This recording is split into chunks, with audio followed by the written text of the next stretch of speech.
Good evening. You're listening live to the Xtreme Movie Show. I am your host, Rob, broadcasting to you from the Pine Hills Palace, just west of Orlando, Florida, in the Xtreme Studios. I have with me from the great frozen Midwest, one RDV helping me cover Fallout Season 2, Episode 6 tonight. The other player, or as we like to say in the South, if you're hip, playa. You know what I'm saying, playa?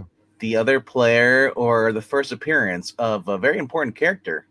C. Voiced and voiced by well, the guy, I don't like the guy personally, but he is a good actor. And that person would be? Well, it's Rob Perlman. Who is? Who is the super mutant in this episode. Is he the same guy? Is he the same guy that got beheaded, but it's also in Cobra? So Rob Perlman is the guy who played Hellboy. Okay. So I do not know him. Enemy at the Gate. Did a lot of stuff. He's also in Pacific Rim. Mm-hmm. Yeah, he's a very, very popular actor. It's just that of the early 2000s, it's just that, it just hasn't really done much since then. They credit him as being the voice of the super mutant that's in this, the one that because basically this episode is flashback for pretty much the whole entire episode. It's flashback with the occasional current scene thrown in. Yeah. Yes. You're gonna have Walter Goggins' character, the ghoul, pretty much, Cooper, since he's stuck on that bar from the last scene, impaled. He can't get out, can't reach his medicine, so he's kind of ghouling out, and he's starting to zombify. But he's also remembering what happened in Vegas and when he confronts his wife, and no, they don't ask for a divorce, but he basically says, like, were you always a monster, or is this company make you a monster? And they basically have a sit down talk and stuff, kind of a little fight.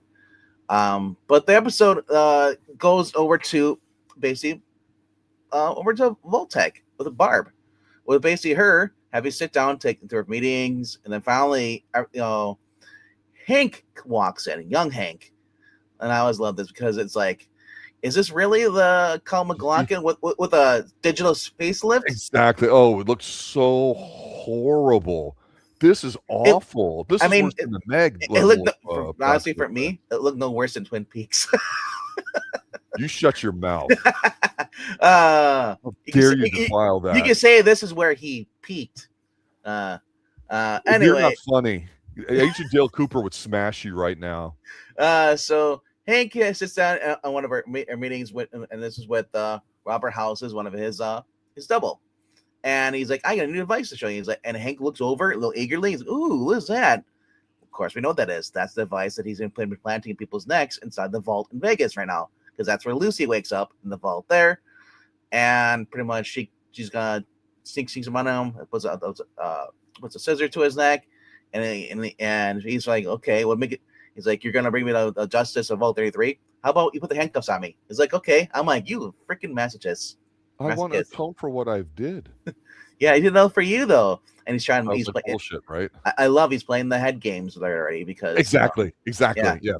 Yes. And this is all leading up to what's going to happen in the vault, because they're going to go and you see people are creating the new devices, all the ones you put in your plan your neck can control you. And they all have men there. She's sitting there all synchronized, just doing everything. Eventually come these two guys who basically are from the Legion. And basically Caesar's Legion, if you want to call it, though. If people don't know what that is, we're talking about. And they don't have the implant, or the device isn't turned on yet. And they're gonna start fighting. And basically her father's like, Hank's like, well, you want to push the button, or do you want to see what's happening? Because he told her, like, violence is pretty much the way of life up there. And he's, talking, it's elitist talk. He says, like, big red button. Yeah. So, and she's like, well, no, I'm not, it's brainwashed. I'm not going to control people and stuff. And then these guys start fighting. So at the very last minute, well, if things are going to happen, they hit the button.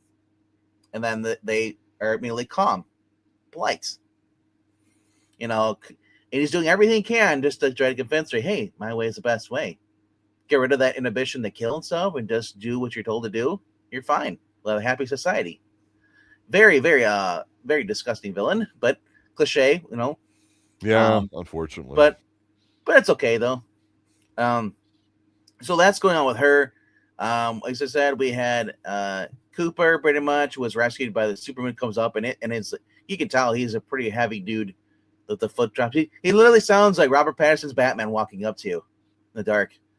Lifting heavy footsteps, and then he knocks the bar up in half, and then pulls him up, and then he puts what was it? I think it was uranium into his hole, the helium. Mm-hmm. Because radiation can cure some of these people, and heal them and stuff like that. Not that that's been made clear, but it has to do with like what part of this episode with cold fusion, all that has to do with nuclear energy, which they tend to ignore in 2 seasons now in the show. Yeah.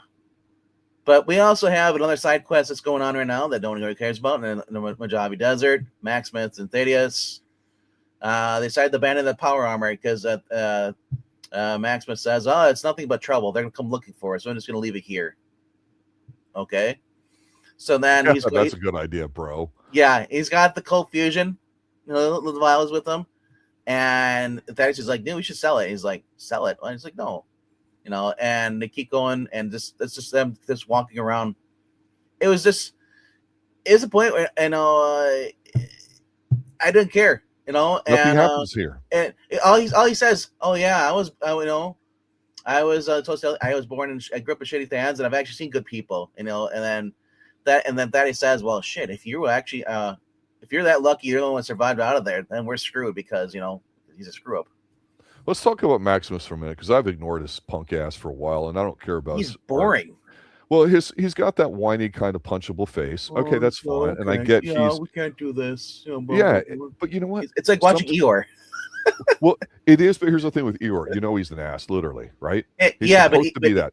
Maximus comes across when he's talking. The tone of voice makes you want to kill him. The way he sounds. I mean, he's not nasally. But it's like a perpetual kind of whine. He comes up. Shut up. He comes off as an NPC. He doesn't really have much personality. His 2 emotions are woe is me or anger. Woe is me, crying. Temper tantrum or woe is me. And I'm thinking like, imagine the character we could have got with better writing of this. But instead, they just make his character like that. I will say this. We're jumping around a little bit with some of the scenes that stick out, but I think the thing of this episode generally is that I've made this comment before, and I don't know if it's the same director, same writers. I think they've bounced around a little bit. This felt like a bit of an episode, but it was all over the place. It really was to me. Trying to play catch up with all the hey, we'll just get caught up on this particular scene here by having a flashback. This is the problem when you have multiple cast members and you're trying to tell multiple stories. You got 3 different characters. Not only that, you're also telling flashbacks, one for each of them. True. And I'm like, you got at least 2 flashbacks. You got ones where for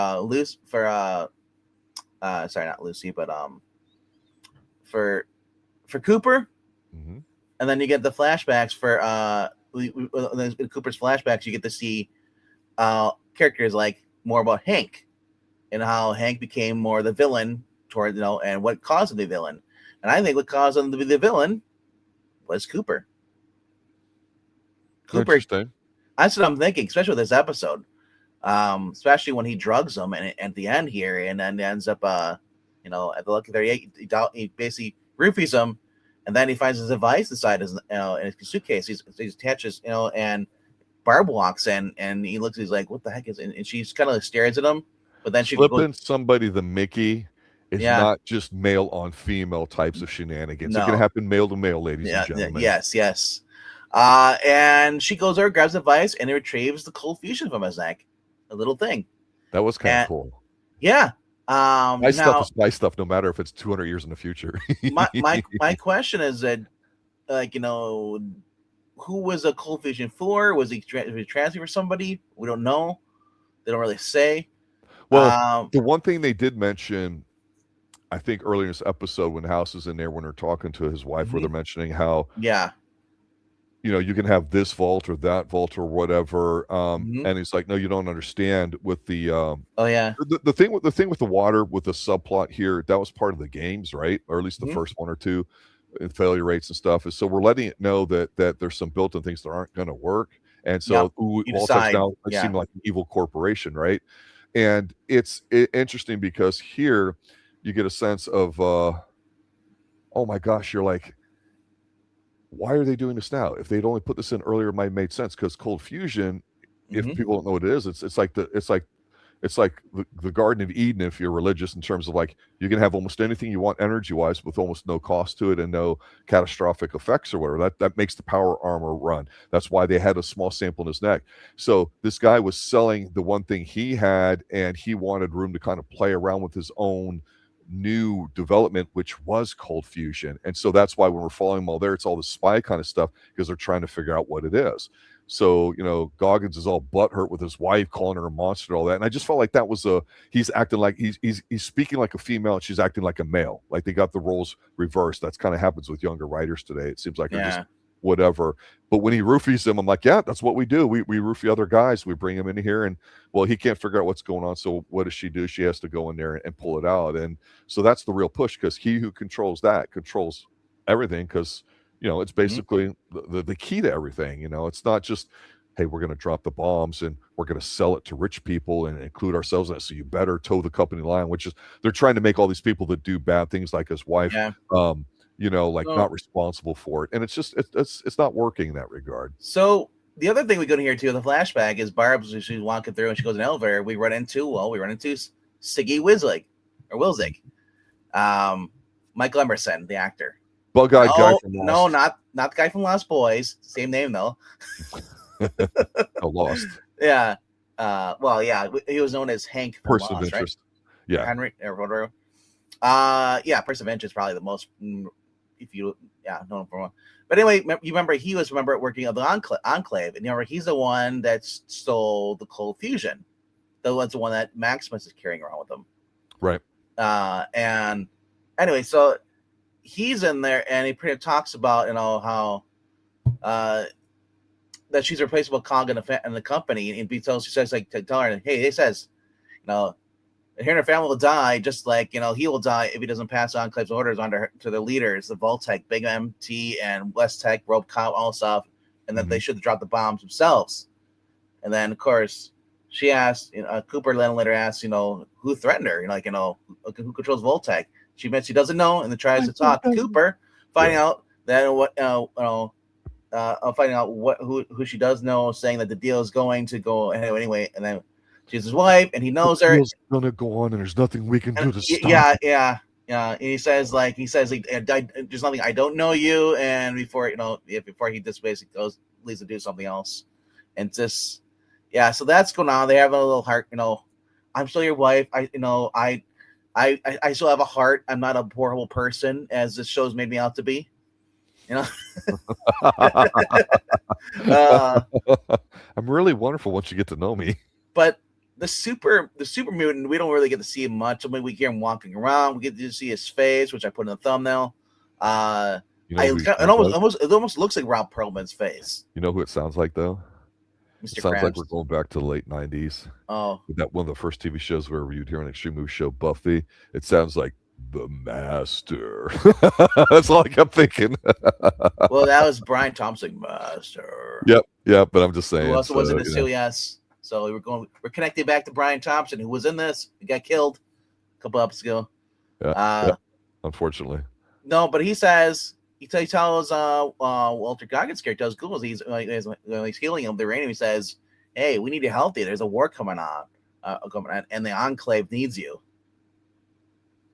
And you're like, "What the fuck?" He said the Enclave made us. Yeah. I'm like, "Oh shit!" So we know a little more about Cooper. But I think is we don't know how he became a ghoul. Just that he's been wanted for 200 years. The guy says, like, 200 years wanted, you've done shit. It's like, Well, obviously, I think we'll get to see that, whether it's this season or next, right? I think it'll be next season if they remember to mention it. That's the thing. The show has a bad problem of saying things and not explaining them. Exactly. And one of the things, too, about the show, I was looking up right before we came online here, too, because on my Twitter feed, I saw Walter Goggins was trending, and it turns out he's in the hospital. And do you know why? Because his back, he hurt his back and carrying the show. Yeah, I know, yeah. Yeah, I saw that a while ago. Well, because I've seen him most recently in The Righteous Gemstones. I've been watching that a little bit, and that's hit and miss, right? but he just seems kind of goofy. But in here, he's bringing it, and I'm liking it, you know. But it's so if you take him out here, the show's already failed. I mean, seriously, it's like we're watching the show despite everything else that's going on. It is such a weird thing, though, is the fact that for him being a ghoul, his nose must have fell off, but everything else can heal. I don't get that part. I think honestly, you and I've talked about practical effects. Yeah. I think that's them trying to pop themselves and say, this is how we make everybody know that he's a ghoul, because we'll just remove his nose, right? They don't. Well, I think they're afraid that this is how they know he's not Deadpool. But yeah, some other stuff they try to do make like the games, though. I will say that, like like you mentioned, the Pip Boy we haven't seen a lot of here. Yeah, but we get some background shots of some things that really do look like they're from the game, and I don't remember if the ghouls' nose exactly look like that, and that's what they chose to do digital wise. Which it does look good. It does really make me think he's a ghoul. I just have this urge to sneeze every time I see him. Yeah. Do you think he has to scratch his nose every once in a while with phantom pain? Like, this has to do it. That's a good call. I know, yeah. A little uranium will clear him up. I mean, a little coke will help him out too. So, so Lisa Joy is a director for this episode. Lisa Joy, for those who don't know, she and her husband co-created Westworld TV series. That was out a while back, about 10 years ago, maybe, almost. Yes. Wow, really? That explains it. Yeah. It looks great and nothing feels normal, because who cares about fucking robots? Or robots? Who really cares about robots? Because we don't. You tried making a show in Westworld where you're like, wow, this season one's pretty good. You got Anthony Hopkins in it. It feels larger than life. Looks incredible on TV. Wonderful theme. All these interesting things happening, like slapping, a robot slapping a fly and going, oh my God, that's got some big significance in it. And then it's about robots getting into the real world. Nobody gives a shit. Yeah, the other really part that's going on right now too is we got what's going on inside the Vault 33, and to me that's still one of the weakest things, because I don't really care about them. The one I care more about is, I believe was it Ron? I can't remember what the brother's name is. The one that's out. Norm. I didn't see him in this episode at all, which kind of is I would have got rid of the Maximus part and to put more Norman, because Norm's how we learn more about Vault-Tec and everything else, in the future, our presence. But and a little to Querzik, I'm gonna butcher your name, bro, or girl, I don't know. Orheim, she says, I really wanted to know if Seth is really a Canadian surgeon. I hope so. So hope that would mean that she'd definitely not be an Enclave ally. She's definitely a wild card, long game Vault saboteur. I don't know what's going on with her. I just know that they revealed that she's apparently Canadian, and if that's even true, I know. But she was trying to hide that, though. Well, because as we all know, Canadians are very polite, and we love them here in America. My question is, well, I've agreed pretty much. She probably was. She had to have been working for Hank. That's what I'm wondering, because Hank was in charge of the vault. Here's what's going to happen, I think. You were talking about the side stuff happening in the vaults, even though that's kind of almost portrayed kind of goofy the way it's always been done. This element of sabotage that is going on, we're going to see how it predates to back in the Vault-Tec days before the bombs are dropped. And I think this has a direct representation of that too. So what they're trying to do is, instead of just focusing on Goggins and Luzzi and their adventures and a couple of things with characters and all the factions, which I think is its strongest suit when it feels like the video game, they're trying to put in the spy saboteur stuff and all that, which is not working to me. It's interesting because, we do see when people are looking at some of the signs, if you look at the other stuff around it, they have to do with stuff and elements in the game. And it's like, again, she could be a wild card. Saboteur perhaps, but what's the point? Why do it? And if it's such a small character and it doesn't have something significant about it, sometimes as much as I'm a more is more guy, like I've told you before, less is more. The things could be feeling a lot more powerful than 6 episodes in, going, hey, I guess I have to catch that little note by a character I haven't seen in a while or whatever for it to make sense. So I do like this. So Reg versus Betty, though, that is one thing I can say about this.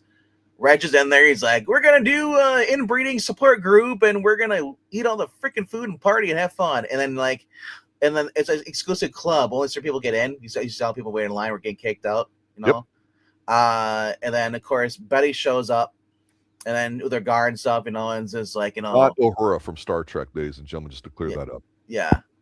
And Betty's like, tells me, what do you mean? We have a sit down and talk, and Reg is like, oh, no, fuck this. You're going to try and push me around again? No, we're going to talk in front of everybody, which she's not really comfortable talking about, but she says we're running out of water and and so this little thing here is going to stop here.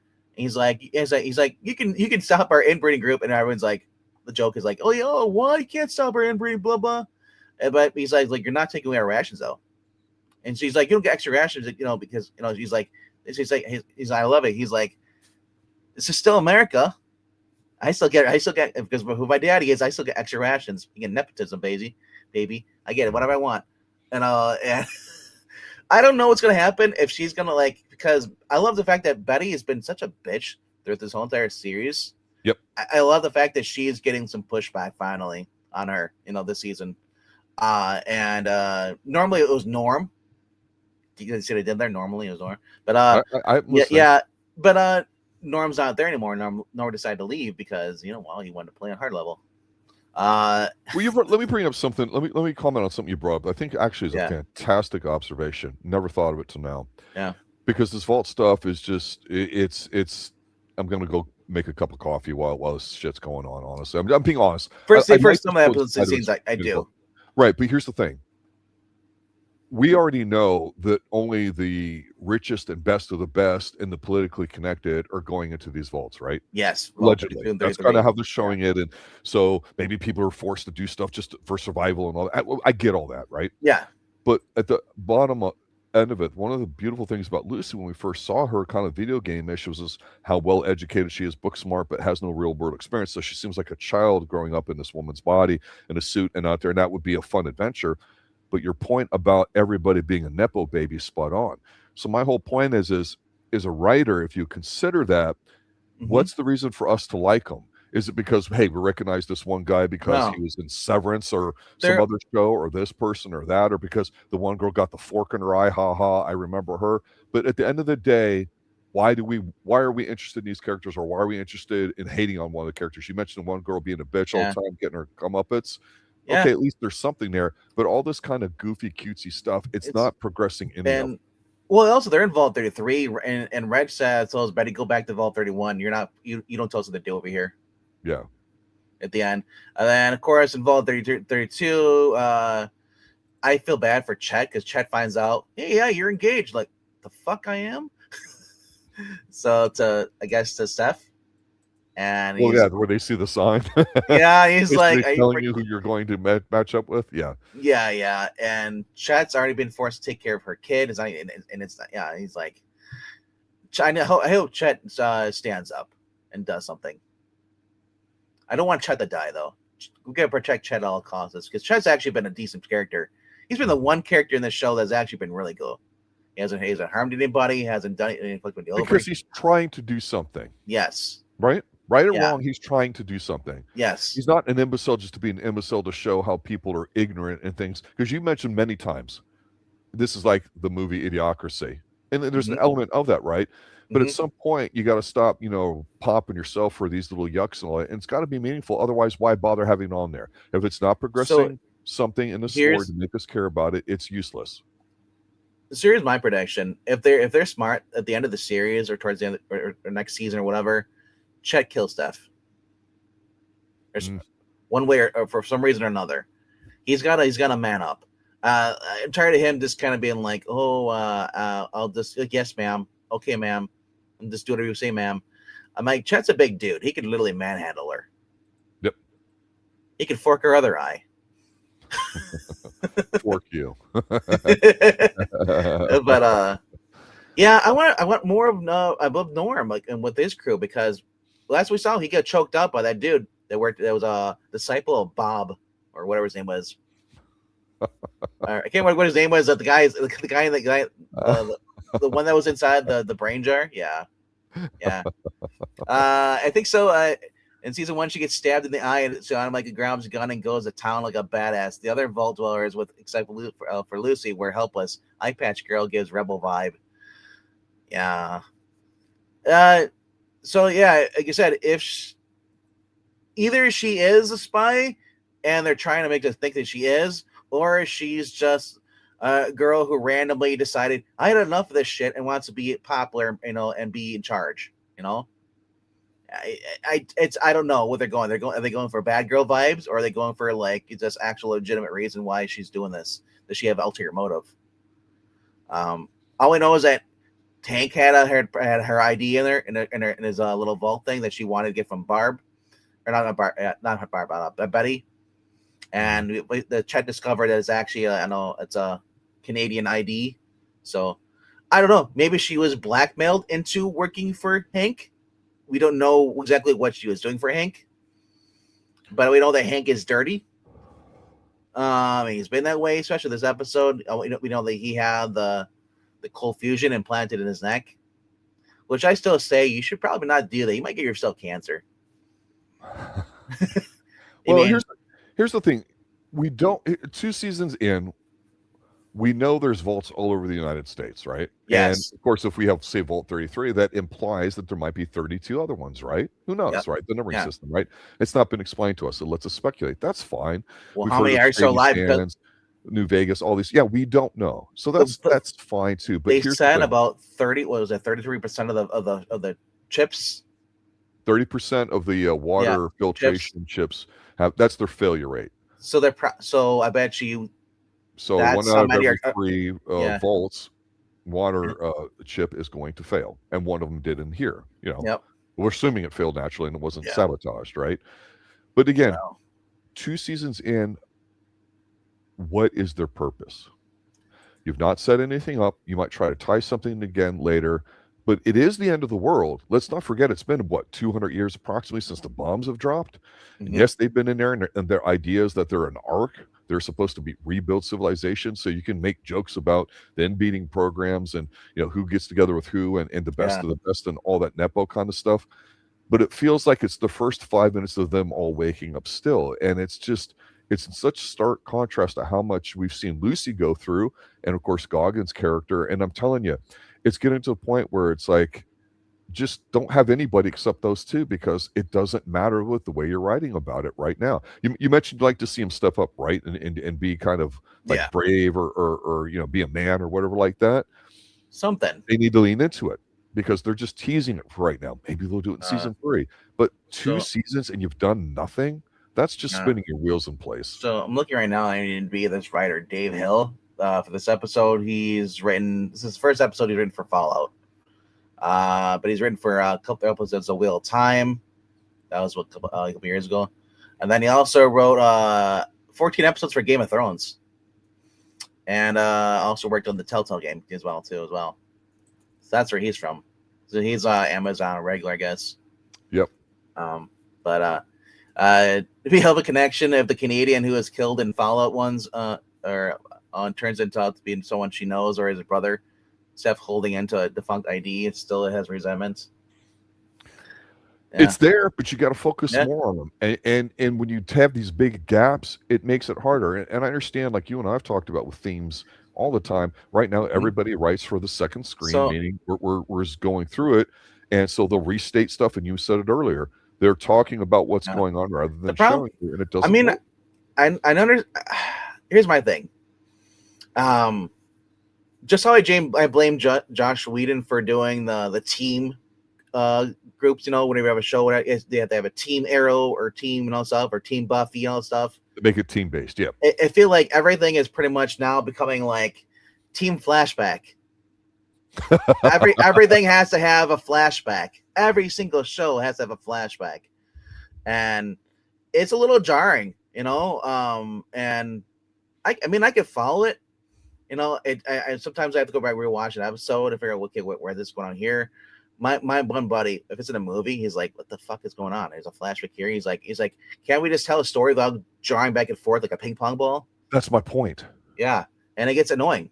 You're starting and stopping, and you get blue balls every time that happens, right? So, and here's one show that does it where I actually don't mind it, and that's called Monarch. That's a little different because it's parallel storytelling. Here, yes, you could argue that it is too.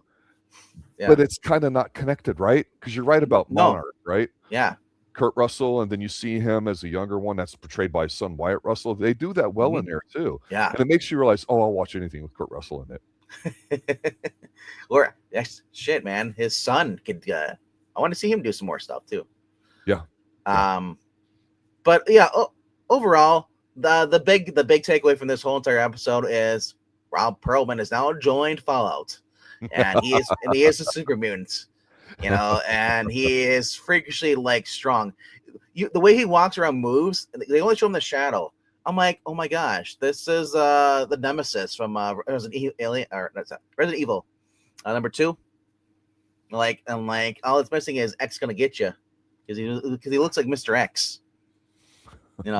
When he's dragging him right at night, and he's got like the little green lantern, all that. I'm going, man, if anybody's into musicals at all, you got to immediately think of Phantom of the Opera too, when he's in the middle of the big song and all that with her, and he's going over right towards the big encore.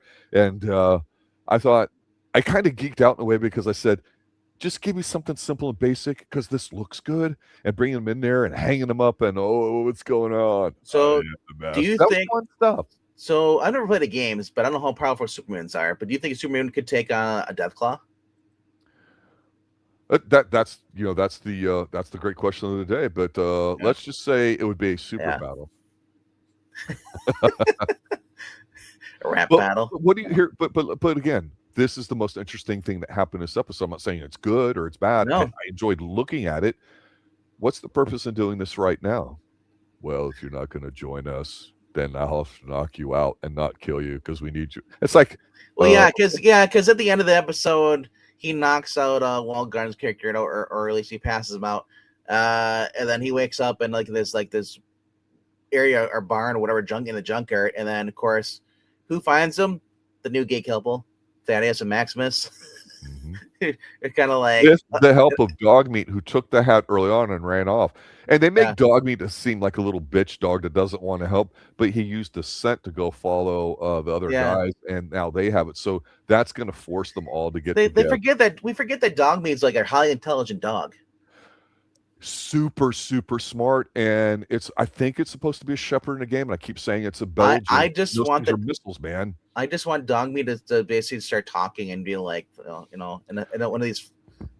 So you haven't played the games, right? I'll just say this about the last game. I've seen like parts of it. I've watched like Jacksepticeye, a YouTube player, play and stuff.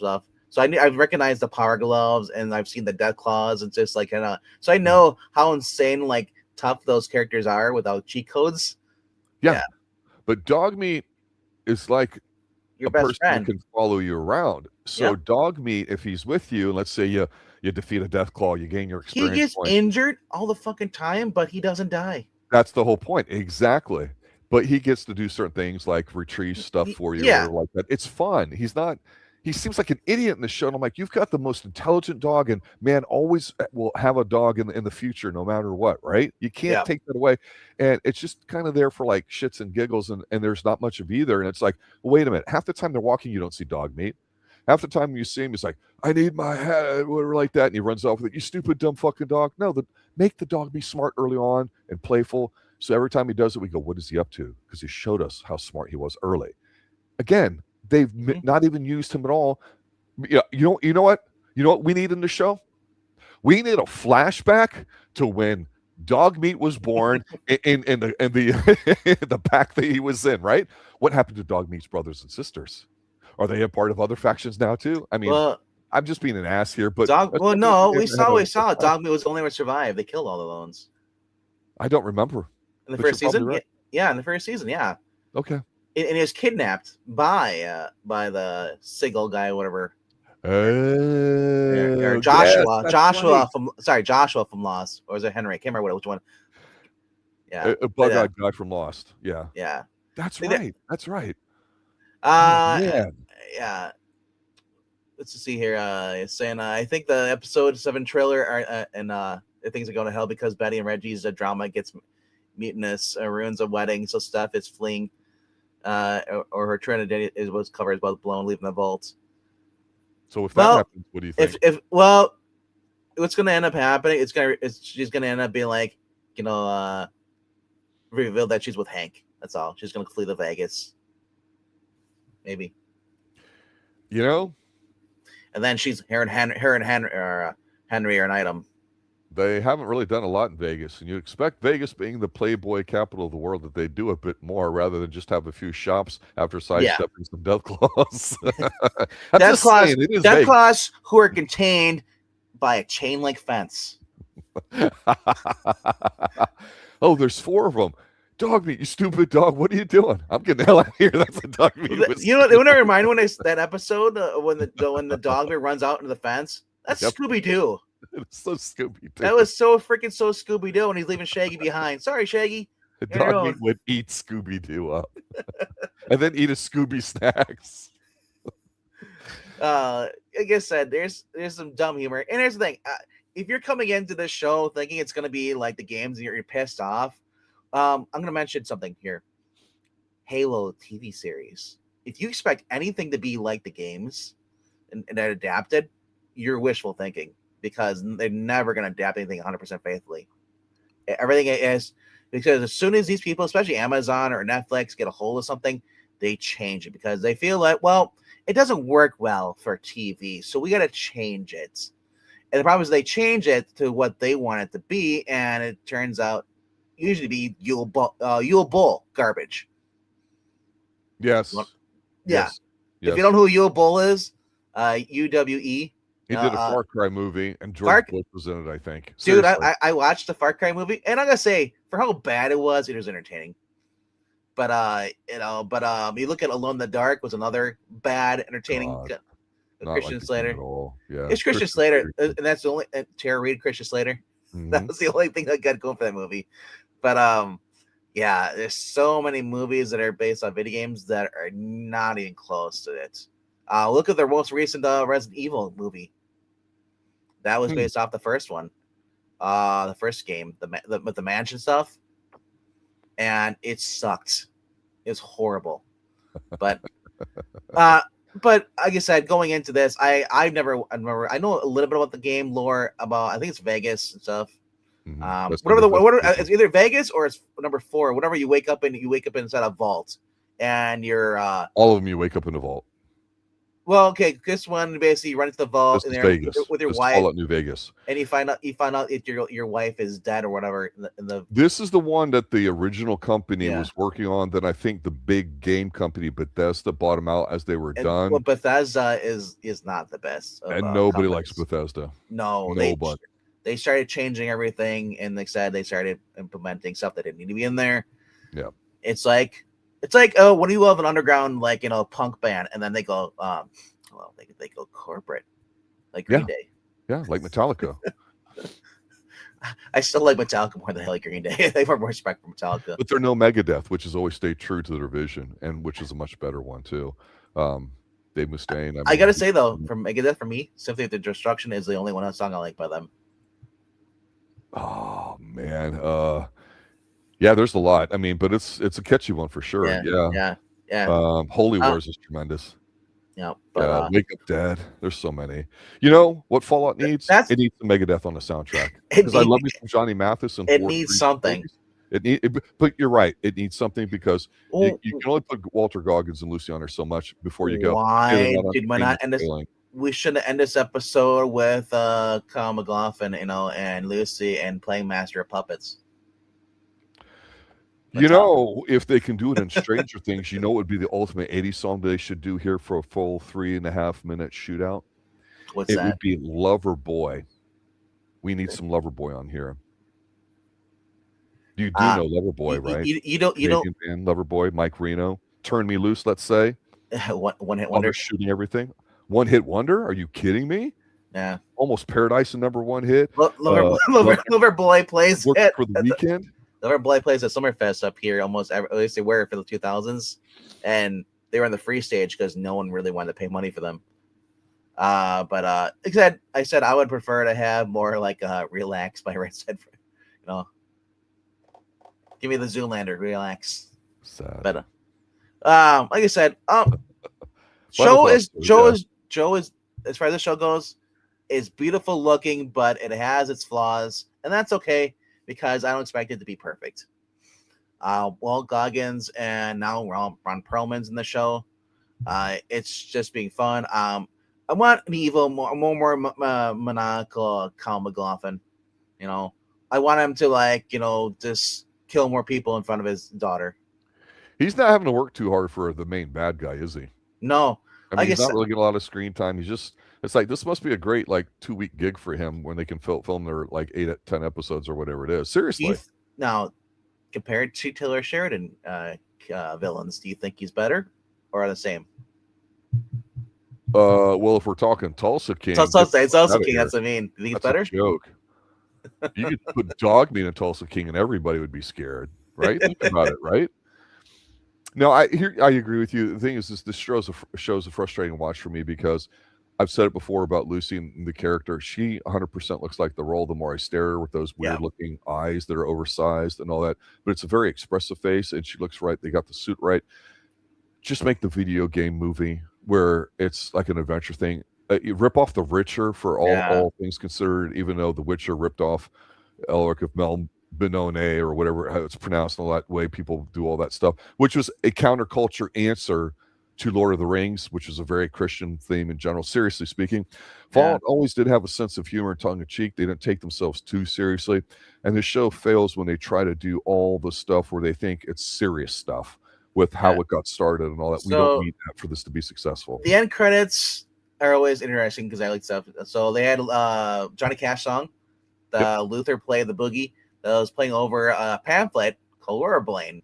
So, so you think you're having a brain transplant, Well, that's what we saw on Bud Askins' desk, Right. Yeah, and also you had Grog Night Comics, and there's a poster of a man and his dog. Cooper Howard movie. You would have collectibles, right? Yeah. Games. You had them in Fallout. Yeah. Bobbleheads, like you mentioned, that I don't think we've seen yet. Comic books, other things too. Yeah. I wanted them to go back to the slave labor with the Nuka-Cola cap thing. That was kind of interesting to me on the side tangent. It really was. I was like, man, you could do something with this for a couple episodes. Yeah. It'd be better than the Vault stuff for now. Yeah, we'll be doing episode 7 next week here too. It'll be interesting how it goes. I think they've been renewed for a 3rd season, if I recall correctly. Like I say, it's a frustrating watch. There's something here though, RDV. As much as it sounds like we're shitting on them, there definitely is something here. It's just they're doing a very good job of not doing what they can to make it look the best, right? It's a shiny turd right now. Yeah. Like I said, there's a lot of Easter eggs on here, and I'm not going to go over them because there's way too many. If you want to find out what the Easter eggs are, in case you didn't see them, you can go to Fallout Fandom and look up the TV series, the Fallout fandom.com, whatever, and they do list it by episode at the very end of their list. They tell exactly everything that was in you may have missed. So it's something you can go look and say go rewatch the episode and kind of they'll try to go look at it in case you missed it. So that's for the diehard for Fallout fans. There are Easter eggs in there. The story may suck for this series, but there's a lot of Easter eggs. Tuesday night, what do we have coming up, sir? Tuesday night, we're going to be reviewing the new Netflix movie, The Rip, with Matt Damon, Ben Affleck, the guy from Early Edition. I always forget what his name is. The actor, Early Edition guy. That's his name. Chad something. I can't remember what it was. Well, we need more Chads. And speaking of Chads, I would encourage people to look at the new show that's out there by the American Horror Story guy Ryan Murphy, called Beauty, where Ashton Kutcher plays a pimp, and if you get this STD from a particular person, it makes you a Giga Chad, male or female version of it. The problem is you only have a short shelf life, and then you explode. So it's a global conspiracy, and it's a very big budget looking thing. It lacks a lot of the campiness that you would see in his regular TV shows. It's a bit darker and a bit more grim, but hey, it's definitely interesting. I'm looking forward to continuing watching that. Perhaps it'll get reviewed here eventually on the Xtreme Movie Show. Anything else there, RDV? No, not much. That's about it. Good night now. See you later, guys. I'll see you on Tuesdays at 8 p.m. Eastern. Good night, everybody. We'll see you then. Thanks for watching.